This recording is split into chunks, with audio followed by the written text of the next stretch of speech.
What's up, motherfuckers? Morning, David. Wait, am I allowed to curse out here? No cursing. I'm like, cock, shit, balls, sugar tits. No cursing, right? Yeah. Where should we start? How about we start off with nobody gives a flying fuck about MMA? Alright, apologize for saying flying. How about nobody gives a shit about MMA? Come on, man. Nielsen statistics show that there's 451 million people that currently watch mixed martial arts or have shown an interest in it. There's 7.8 billion people on the planet, which means that there are currently 7.3 billion people that are still allergic to parties. Even throughout its long storied history and evolution, people consider mixed martial arts to be a niche sport and a niche product. This is why I changed my name to Tampon. Pulled some strings. I'm here to tell you and everybody else why they should love mixed martial arts. Let's find some common fucking ground. What are the three basic human instincts? Self-preservation, social, sexual. We know how to argue on the internet, we know how to fuck, and we know how to defend ourselves. Fighting is a universal language. People know how to fight and defend themselves before they know how to talk. It's a primal instinct. We have a natural attraction to violence. It could be a fight on TV, a past or present war, a video game, a movie, a bar fight with the accuracy and precision of Stevie Wonder. Of course, nobody gives a shit about mixed martial arts. Nobody cares how violence is presented to us, how it's packaged, and what do you call it. People just know they like it. Oh my god! Oh, dick twist! So how do you turn violence into sport? A safe sport. A sport that's currently a multi-billion-dollar empire and under the confines of publicly traded companies. But most importantly, a sport that people can actually watch and care about. Now I'm gonna act like me and your production assistant and start this off with a bang. So the origins of MMA date back 2,000 years ago in ancient Greece. After inventing shit like math, alarm clocks, Santa Claus, chastity belts, democracy, science, gyros, curse words, sexy ass women, and everything else awesome on the fucking planet, a bunch of naked dudes got together and thought of new innovative ways to kill each other. So like Brad Pitt in a supermodel's vagina, the world gave a warm welcome to one of the first variations of mixed martial arts, pankration. Pankration was a combination of the oldest sports in the world like boxing and wrestling. It was no holds barred with limited rules like no eye gouging and biting. The only way to win was by knockout, submission by giving your opponent the finger, or performing a fatality.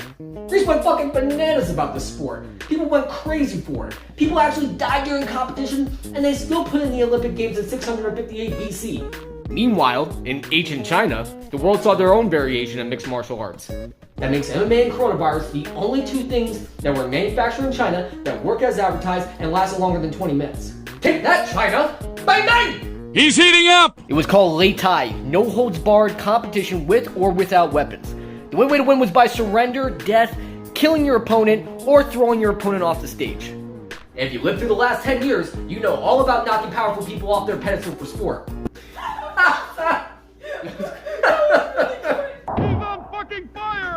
Listen, man, by the 19th century, martial arts was popping up all over the place and spreading faster than Kim Kardashian's butt cheeks on a Ray J sex tape. All sorts of different variations, all sorts of different styles, and all sorts of different venues. One of those venues was a circus owned by GRACIE. In 1916, GRACIE would put Japanese judoka MITSUYO MAEDA in their shows to do demonstrations and competitions. You see, like when World War I was going down, a lot of folks in Japan were getting the fuck out of Dodge and decided to settle and start communities in Brazil. I mean, Brazilians didn't really dig it, but Brazilians loved martial arts. One Brazilian who loved it was the son of Gaston, Carlos GRACIE. And as a thank you to Gaston for helping him get settled, he decided to teach Carlos the ways of the force. His knowledge was passed down to his brothers, one of which was HELIO GRACIE, the smallest of the bunch, who expanded on that shit to be effective for little guys, and thus GRACIE Jiu-Jitsu was born. Now before the Tide Pod Challenge, Mannequin Challenge, Bottle Cap Challenge, ALS Challenge, Kiki Challenge, Kylie Jenner Challenge, there was the GRACIE Challenge. No holds barred competition to prove GRACIE Jiu-Jitsu was the superior style. While in the process, HELIO GRACIE gave birth to the money-making, panty-dropping idea of the super fight. One of the earliest super fights in history was HELIO GRACIE versus Kimura. I mean, he wasn't the only one doing it. Judo Gene LaBelle, another big dick bandit and savage, used to torture boxers, wrestlers, and other martial artists just for shits and gigs. Speaking of boxing and wrestling, two of the oldest styles of the bunch was doing gangbusters all over the fucking planet. And not just any sort of wrestling, but pro wrestling. Listen, I know what you're thinking.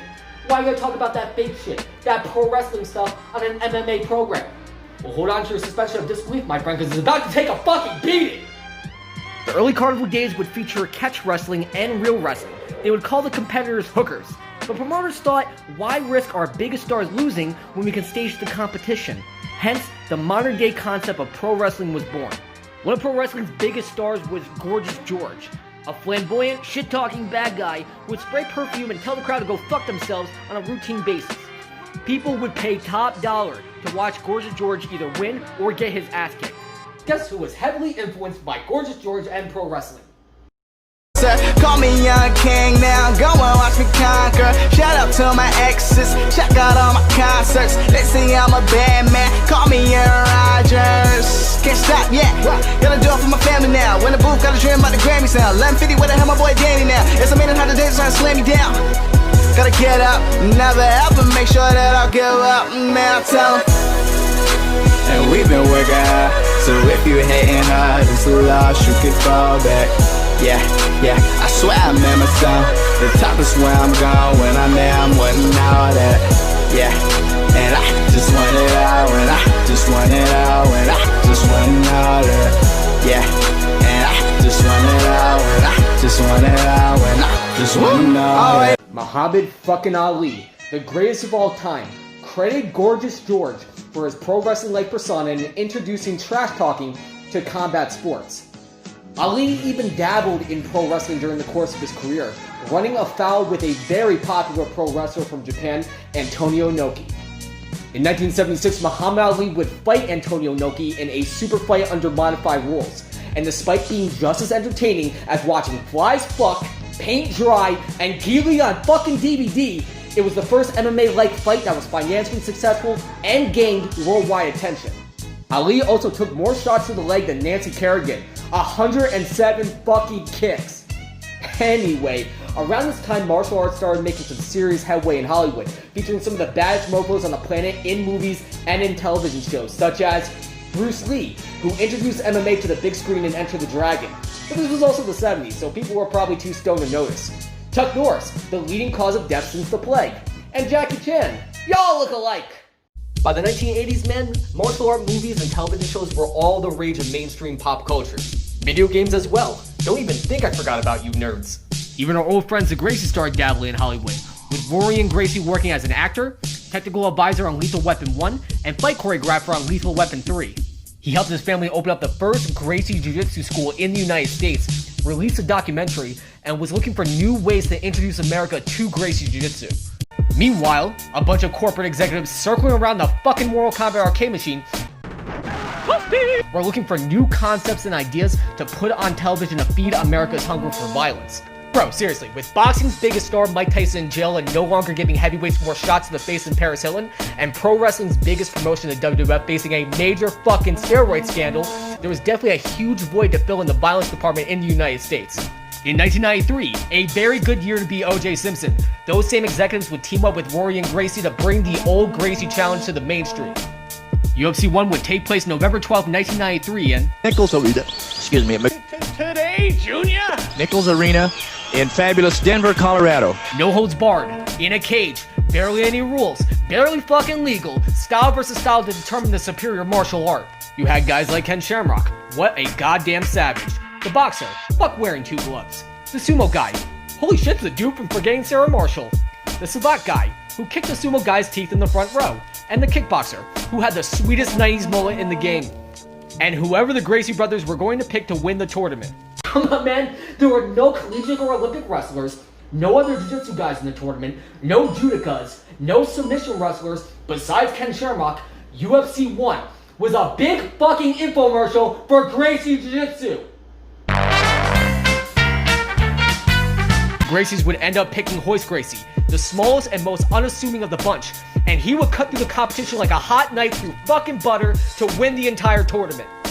It was a long fucking journey, but UFC 1 meant that mixed martial arts finally arrived in the United States of America. Yeah, it's a one-take contest, praying for the day I'm next. They don't even really get it a little bit how appreciative that I am when it comes to this. I'm on some other shit, like a drug addict. I'm just so consistent with the flow like a river. And I got a stream so current every day that I post on Twitter. When I promote it, I'm broke from it. I got a day job, make a dope for this. I got what it takes, I'ma show for it. And I'ma drive to the day that the chauffeur will. I'm like so obsessive, kinda like psycho exes. Honestly, I suggest that you get a work ethic to get what you're destined to do. I'm gonna prove that this shit is a method, step by step. Homie, let me catch my breath. Never mind, I ain't got time for that. I'm doing work so sleep is the pride, the fact. I worship the weekend like a Bible camp. Yeah, I'm Iverson, the way I hit the net. Keeping up the grind so my mom be set. She be independent to the day she rests. And I'ma get the check and then relieve the stress. Like, a lot of people say they gonna, woulda, coulda, shoulda, but they never follow through. I was one of those people too, until it hit me one day like a drive-by shoot. I ain't even in it for the loot, in it for the wrong that I really gotta prove. Kid in the jungle trying to fit in with the wolf. You gotta bear with me like I'm chilling with Baloo. Hey, dream. UFC would maintain a modest fan base, being watched by millions, getting news coverage, fighters being featured in movies like Austin Powers. That guy got convicted for murder and rape, by the way. And shows like Friends, one of my favorite episodes. They even revisited the concept of the super fight with Shamrock vs. Gracie 2 at UFC 5, which got the most pay-per-view buys during the UFC's early days. But just like everything in life, it also had a good amount of haters who had no idea what to make of it. One shot in the junk, an ounce of blood, a gust of wind, and 90s Karen went fucking crazy. Here's the thing, Shudo didn't have this problem and they started in 1986 in Japan. Pancrase didn't have this problem and they started the same year as the UFC. The UFC had this problem because it was sold beyond violence, beyond a contact sport with proper controls in place like boxing, pro wrestling, even sports like football and hockey. It was packaged and sold as a fucking death match. So naturally, the UFC would attract attention from the worst kind of people.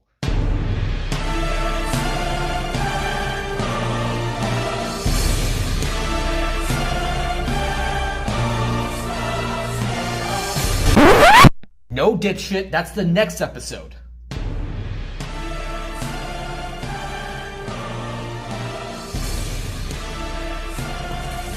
These allegations are false. If I had to choose, I'd rather have hemorrhoids on my ass than the government. And politicians were all over the UFC's ass throughout the 90s. One politician in particular would call this human cockfighting. One politician hated the sport so fucking much, he would be hugely responsible for getting it banned across the country and taken off pay-per-view. That one man would be the necessary evil that MMA needed to get to where it is today. And what you gonna do when John McCain and all his McCaniacs run wild on you?